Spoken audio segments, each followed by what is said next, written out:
Hey guys, this is Animedesu, and this is a recap of the strongest magician in the Demon Lord's army was a human Season 1. Ike is a magician in the Demon Army who has demonstrated such incredible power and talent that he has been elevated to commander in the war-torn regions in this realm. He commands his warriors on the battlefield while strategizing how to knock down the formidable fort of Arenum. Humans and monsters slaughter each other by the hundreds on the battlefield, vying for mastery over the other race, while Ike stands on a rock and observes the carnage.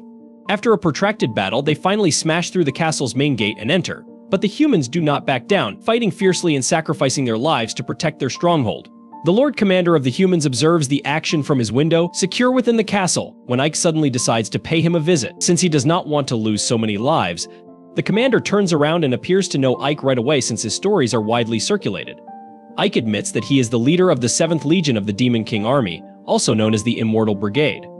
He continues to offer the commander 3 potential alternatives. He informs the commander that he may surrender peacefully and become a prisoner of war. He can commit suicide to defend his honor, or, if he lacks respect, he can just climb out the window and flee. The commander smirks at him before declaring that he will not accept any of the possibilities presented by a traitor to his own people. He rushes forward with his sword to strike, but it is ineffective as Ike knocks him out cold on the floor with a single sweep of his wand.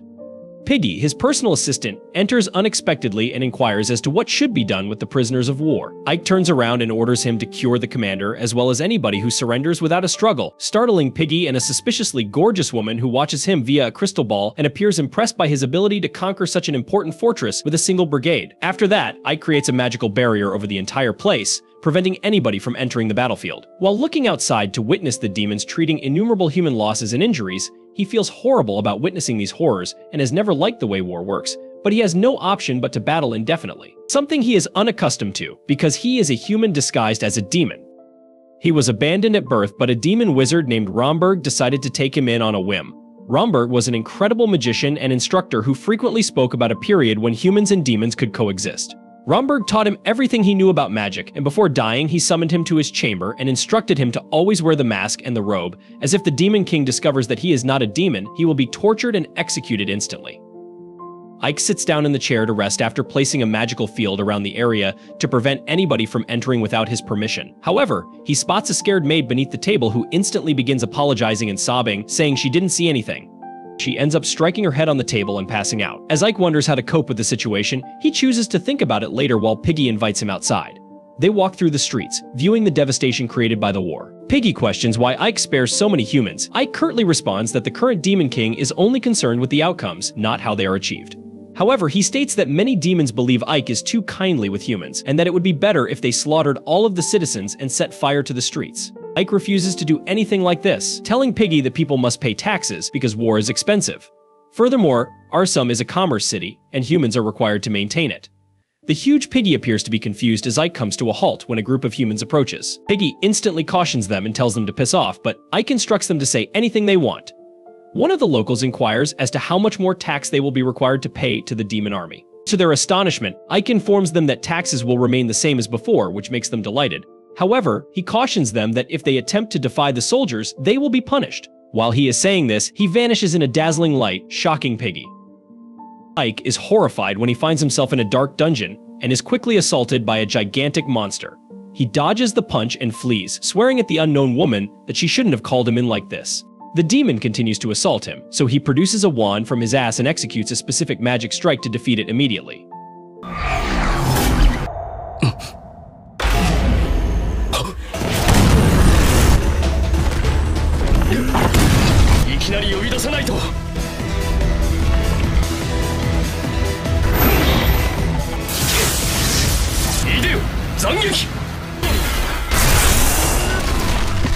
The lady appears alongside him and swears that she last saw him as a child hiding behind Romberg. She states that the golem was also fairly powerful, implying that Ike has become even stronger. Sapphire was Ike's supervisor and the only demon that is aware of his secret. He warns her not to call him like this, but she insists that it is more fun that way.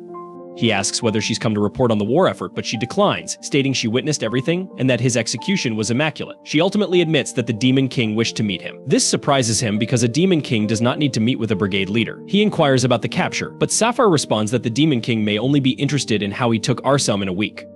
She instructs him to prepare and then teleports them to the Demon King's fortress. This is his first time seeing the castle, and he is surprised by its size.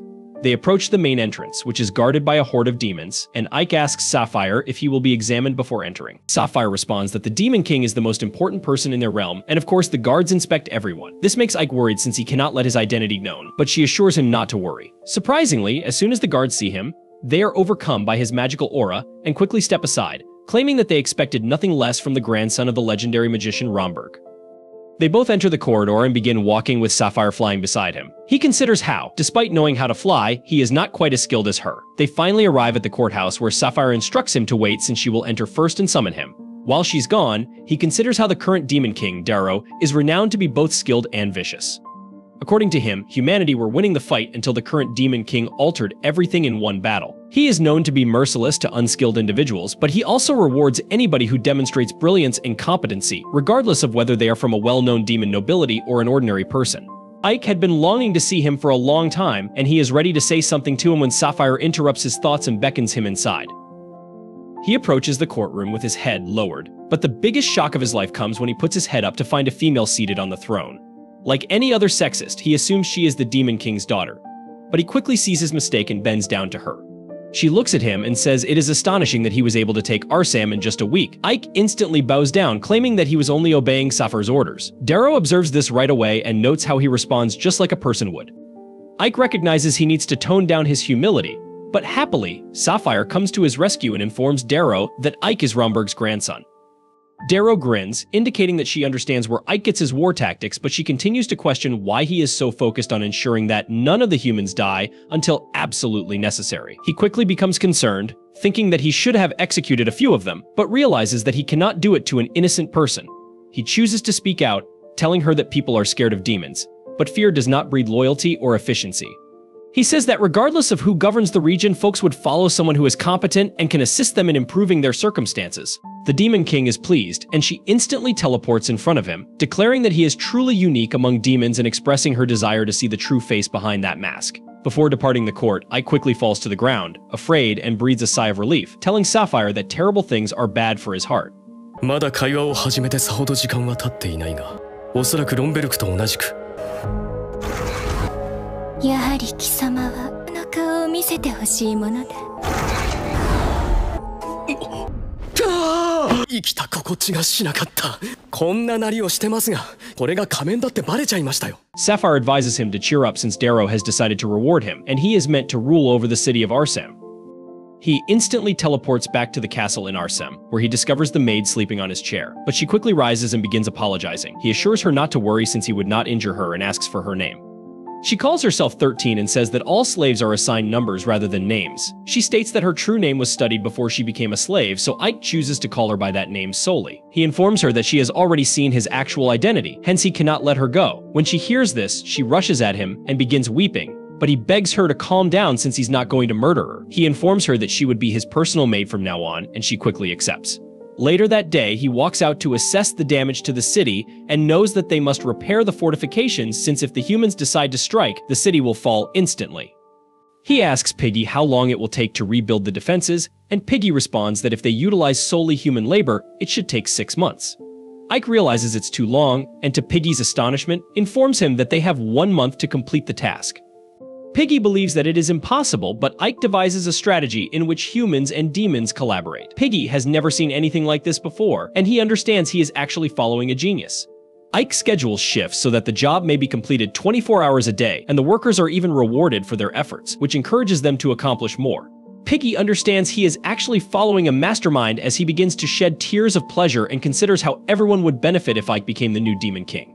Some time passes by when, one day, Ike gets the news that the Demon King has decided to put him in charge of getting information about a probable alliance being formed by the human kingdoms. During the last battle, the demons faced a sizable human army, which couldn't be from a single kingdom alone. Sadi seems to have gotten quite comfortable with him now, so he decides to take her alongside him to the nearby kingdom for some reconnaissance. While there, Sadi ends up getting distracted by a trickster, but Ike reveals that the trickster is running a scam before taking Sadi away. As they walk, they munch on some fruits, and Ike tells Sadi that he thinks the humans are definitely forming an alliance. Sadi seems confused, so Ike explains that whenever something life-threatening like the Demon King has emerged, the humans set aside their differences and join the forces of all the human kingdoms together to fight against their common enemy. According to Ike, this alliance has been made 3 times in history, And every single time, the Alliance was able to defeat the Demon King's army completely and managed to push them all the way back to their castle. She asks whether the humans will win this time as well, which confuses Ike, as she should root for the humans. But she replies that the humans have never been nice to her and made her a slave. If the demon army never invaded, she would have been like the other slave children in the cage forever. Ike realizes how cruel every single society is, and reassures Sadi that the current Demon King is the wisest and strongest in several centuries. Before they could talk more, however, a voice stops them. When Ike turns around, he spots the trickster alongside a fat goon shouting at him for revealing his tricks. Ike tells him that he was running a scam and not a trick, but the trickster gets mad and tells him that he will have to pay for what he did. This annoys Ike, who looks around to check whether anyone is around before pulling out his magic wand and using ice magic to freeze the fat goon's feet. The trickster is shocked to see that Ike is a magician, but before he could react, Ike creates a bunch of icy spears and aims them towards the trickster, telling him to apologize. さっきカップに細工した責任は取ってもらうぞ。それはあなたがイカ様を。体でも払ってもらおう。人もいないし。なんだそれは。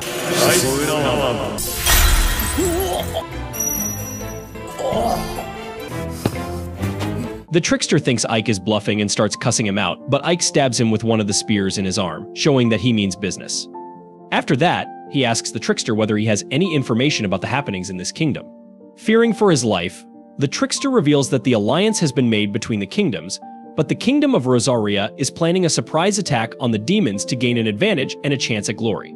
Ike thinks that it makes perfect sense and asks the trickster where they are planning their attack. For some reason, this scummy trickster knows all the details about the war plans and tells him that the city of Arsam will be attacked because its defenses are weak right now. Ike has heard all he wanted to know and leaves alongside Sadi back to their city to plan the defense. That evening, the army of Rosaria sends a battalion to invade the city of Arsam, but before they could even ready their siege weapons, skeletons start popping out of the ground. Their leader, named Ali, tells them to maintain formation as skeletons are weak, but unbeknownst to them, they walk straight into an ambush as arrows start falling on them like hailfire, while a bunch of orcs exit from the jungle and start smashing their army. Ali realizes that Arsam was prepared for this attack and that they have walked into a trap which might destroy the entire battalion. She immediately calls her soldiers to form a retreating line and make sure no one gets left behind. While this was happening, Ike and Lord Jiren were watching this unfold from the walls. Lord Jiren praises Ike because without him they would have definitely fallen for a surprise attack. Before Ike could even reply though, someone shoots an arrow from behind which hits Ike in the back and he falls to the ground, unconscious. When he regains consciousness, he finds himself in bed with Saphiro, who claims that she was called by Jiren after Ike got hit and she was able to quickly heal him, otherwise he could have died. She congratulates him on crushing the surprise attack but tells Ike that even this time, the human casualties were bare minimum. She tells him that the Demon Lord might get suspicious if this keeps happening, but Ike replies that no matter what, his primary goal is to make this world suitable for both humans and demons to live together, just like Ra imagined. She tells him to take care and disappears while he calls in Jiren and tells him to figure out what happened to the commander of the human forces. Jiren replies that the commander ended up getting imprisoned by her senior officer, who claimed that she was a disgrace as she retreated from the battlefield. The next morning, Ike decides to head over to the prison where she was kept as he wanted to meet her once, but he ends up getting followed by Lily, who is his underling but way too annoying for him. He tells her to stay silent or go away, but she stays by his side as they spy on the few guards in front of the prison. She asks whether she should destroy the two men so he can go inside, but Ike responds that he doesn't want to create a scene right now. Before he could stop her though, that imbecile went ahead and beat up the guards, claiming that she didn't kill them just as he wanted. They enter the prison, which turns out to be bigger than he imagined, and he realizes that it will take much more time to find the commander. But Lily ends up beating the information out of one of the guards, who tells her that the commander is on the top floor and even gives the keys. 警備はあまり厳しくないようですね。なるべく穏便に。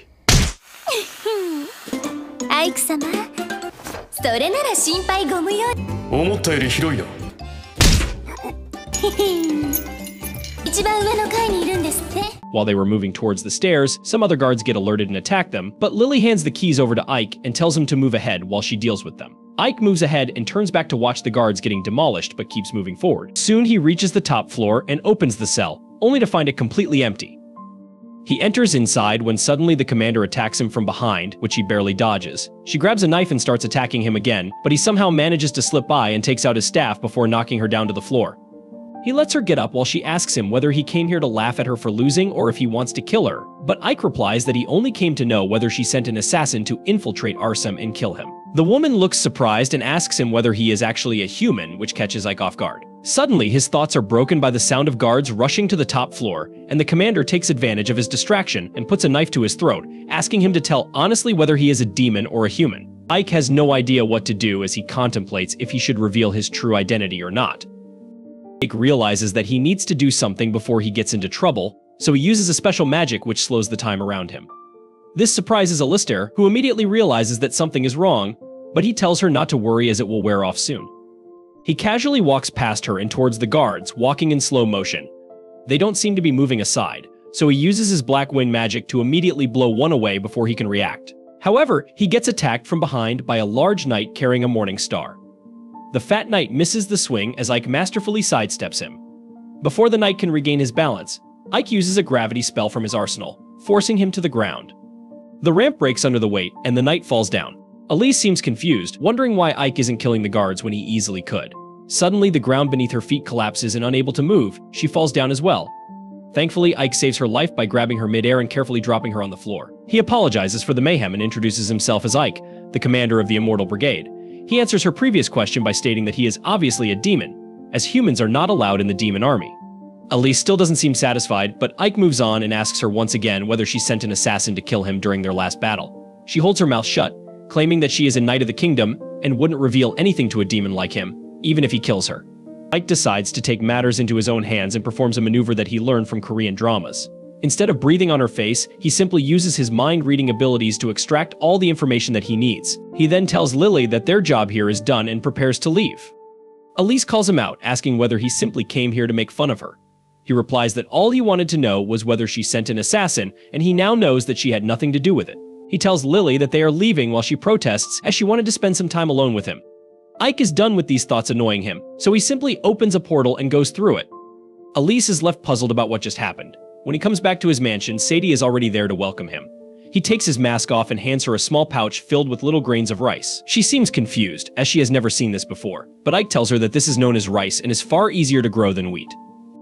She still seems confused, so he explains that currently every person in Arsum is a farmer that grows wheat, which is notoriously hard to grow and needs a lot of men to do hard labor for it to be sold.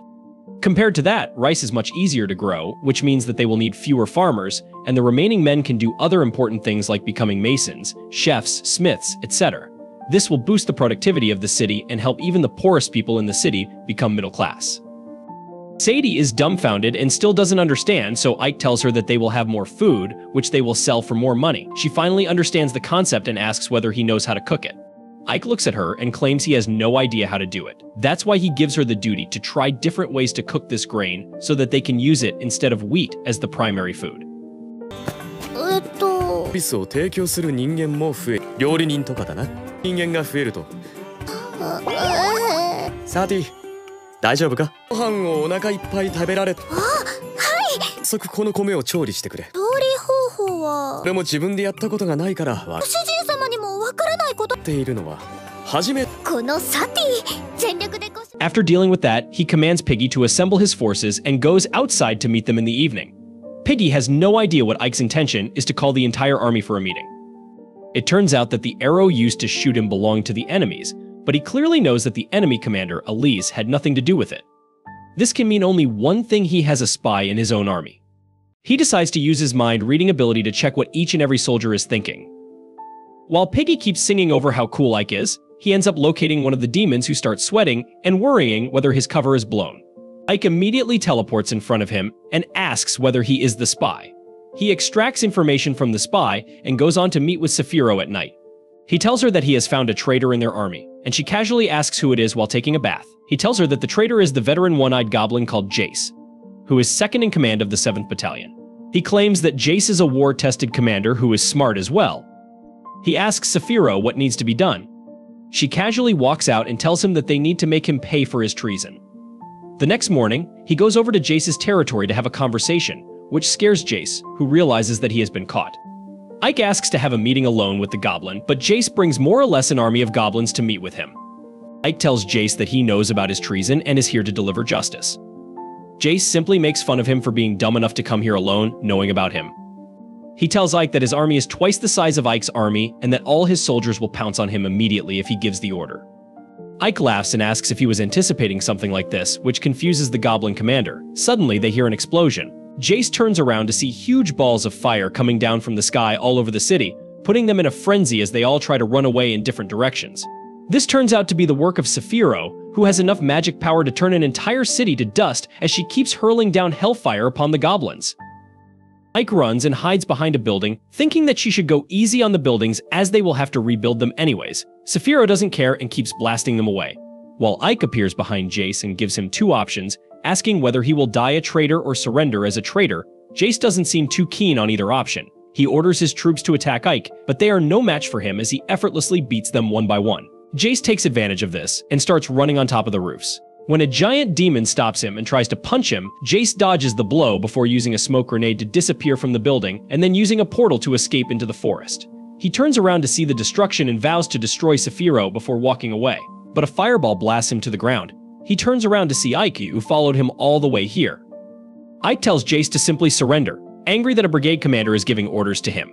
Jace lunges ahead with a punch, only to get easily blocked by Ike, who tells him that resistance is futile.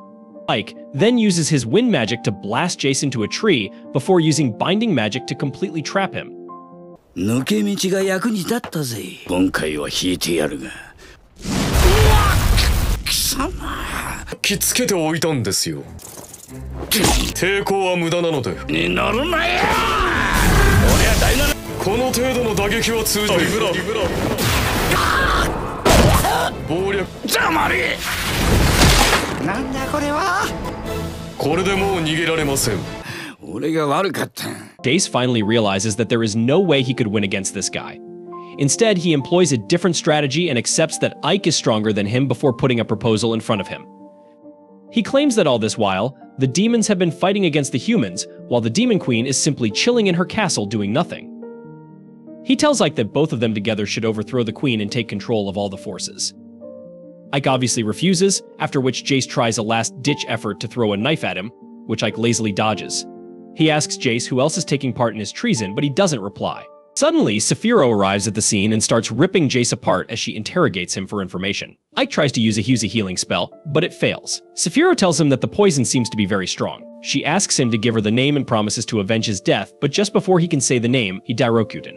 Ike feels bad for the traitor, while Saphiro tells him to stop being a girly little and grow a pair as she walks away from the corpse. Later that night, both Ike and Saphiro head up to the Demon King's castle to meet Darrow, who asks what the hell is happening.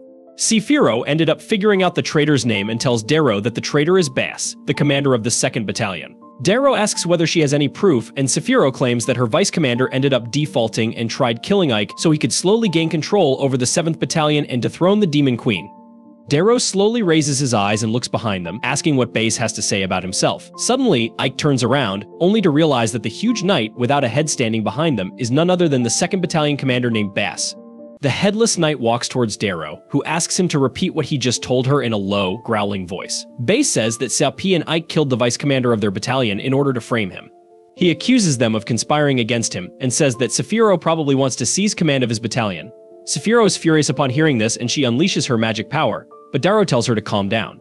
The Demon King then begins spouting philosophy about how the more power a demon has, the more they desire ambition, power, wealth, and influence to find demons. If she starts killing demons for having ambitions, she would soon have no underlings left. Darrow asks Bass to stop thinking that his very obvious plot would go unnoticed by her, and then turns to Saphiro, saying that while she accepts her loyalty, it is partly her fault that her subordinates were led astray. Darrow then unleashes magic from her hand, stating that according to military law she should punish both of them, but she doesn't want to lose two of her commanders in the middle of a war with humans. Neither can she ignore this matter. That's why she announces a duel between the two parties. The victor will live, because this is how demons should handle things. Later, Saphiro begins getting ready for the duel and explains the details to Ike as she learned from Darrow.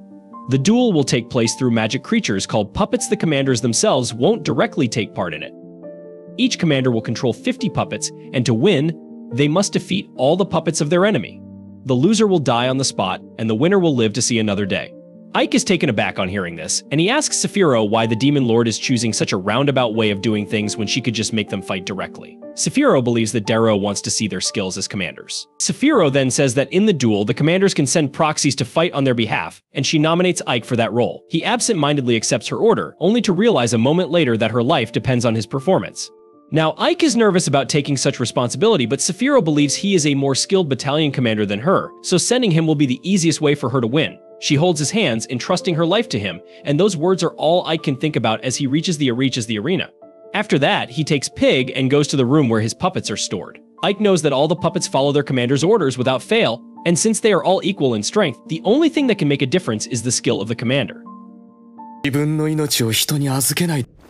アイク様ならアイク様も十分変わり。同類にされてしまった。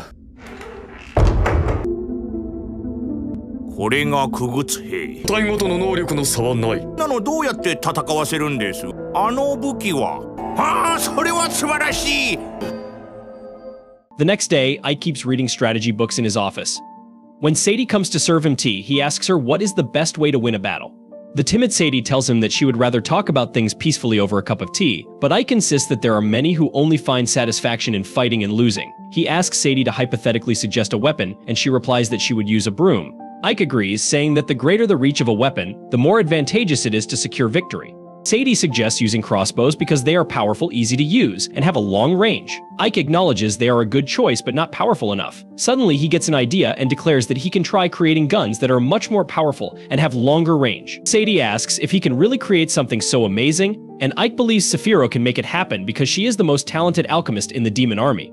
However, Saphiro is enjoying pool time and clearly tells him there are some things she can't make because she's never seen them before. Ike asks her what happened to her usual confidence about creating new things, but Saphiro ignores him and splashes water on him, inviting him to join her for some fun, leaving him flustered. On the other hand, Boss is also preparing for the duel. He examines a black sword made from a dragon's tooth and tells his subordinate to make many more of them for the duel. Meanwhile, Ike returns from a late-night shower hoping Saphiro gets serious about the duel. Suddenly, his coat is handed to him, and as he thanks the person who sent it, he finds it is none other than Demon Lord Darrow herself. Ike immediately kneels before her, wondering what Darrow is doing here and fearing she has seen him in human form, which might lead to his death. He thinks maybe he's safe since Darrow has never seen his face, but she throws a bundle at him and asks him to open it. As Ike opens the bundle, he finds it full of guns, and Darrow asks him if this is what he was looking for. Ike panics but tries to bluff that Darrow must have the wrong person. She tells him it's useless to hide the truth because she knew all along Ra had already told her about Ike being human. As he learns this fact, he asks why she let him live. Darrow says she wants capable people like him to help her fulfill her wish to create the world of her dreams. She sees great promise in Ike, and he pledges to serve her well. With that, the Demon Queen teleports away, leaving Ike's mind in turmoil. The next day, he shows the guns to Saphiro, who is surprised Darrow gave them to him. Anyway, she starts making lead bullets for the guns, but she has no idea of the correct size, so she makes them too big. When she starts creating properly sized bullets after Ike's explanation, an explosion creates a hole in the room's wall. Saphiro is alert because she didn't sense any magic from the explosion, but Ike tells her it was something he planned. Another one of his underlings named Fiorentina comes out of the smoke, telling Ike they prepared gunpowder just like he asked. In the meantime, Saphiro has created some bullets as well, and Ike tells her they need about 500 more. Saphiro dumps the work on Fio, saying hard work is bad for her skin. 魔王様が用意してくれました。鉛で玉とやらを作ればいいのだな。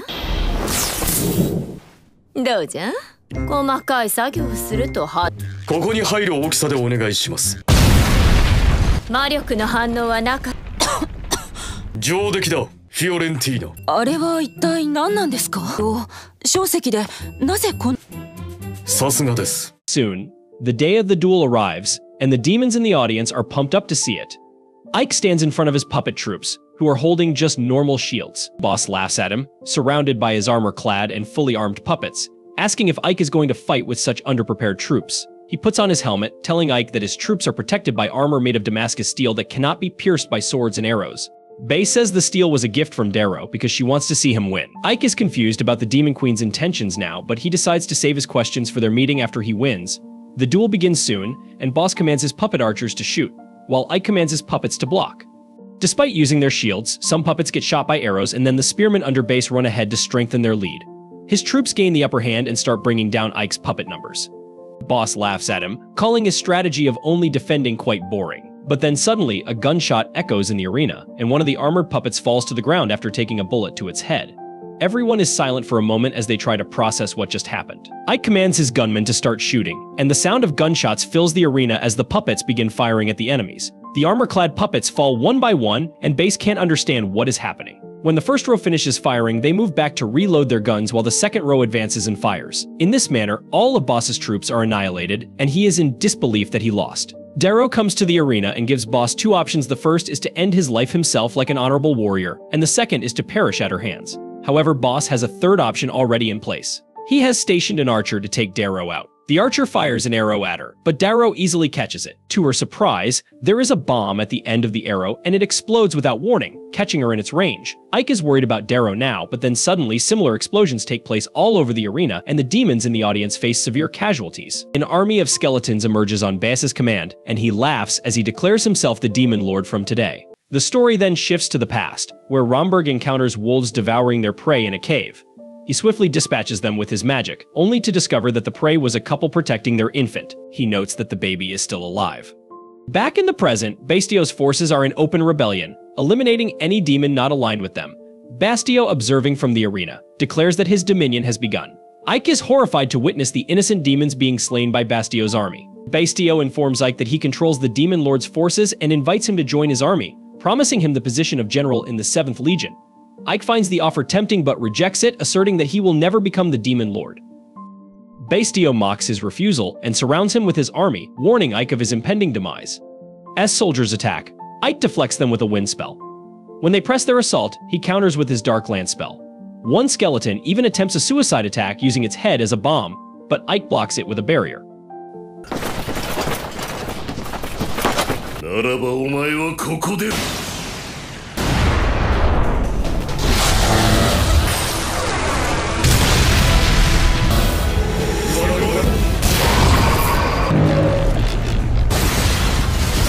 Despite his efforts, Ike remains surrounded. Soldiers hurl spears, but he dodges them while soaring through the air, unleashing a devastating death rain spell.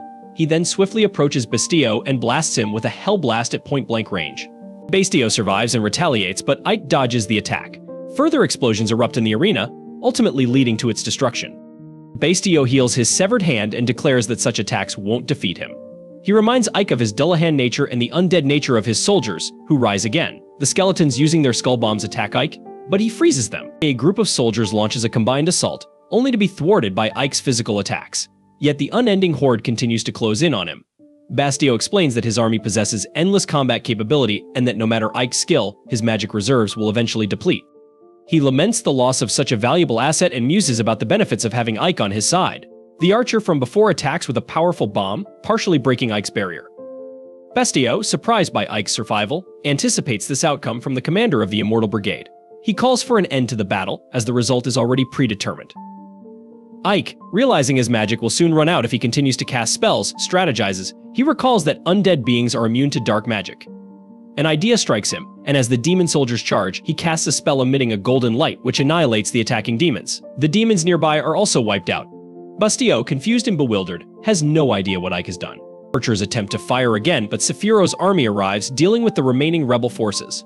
Piggy and Lilith also participate in the battle, with soldiers eagerly welcoming Lilith's unique fighting style. Sephiro approaches Ike, informing him that the rebels outside have been defeated. Bastio, surprised to see Sephiro, worries about losing in a 2-on-1 battle. The Demon Lord assures him not to worry about Sephiro and focus on Ike. Bastio is shocked to see her alive. Sephiro offers Bastio another chance at survival, promising to spare his life if he defeats Ike in a duel. Ike, confident in his ability to handle Bastio, faces him. Bastio attacks, but Ike defends with a barrier.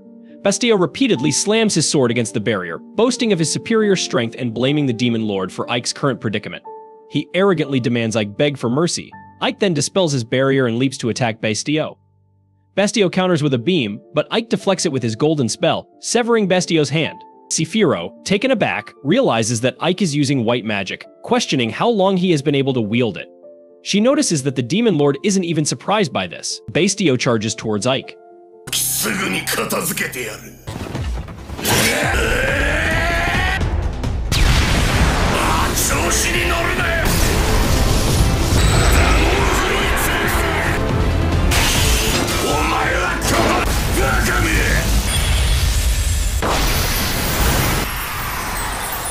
A flashback reveals Ike as a child, gazing at a wilting flower.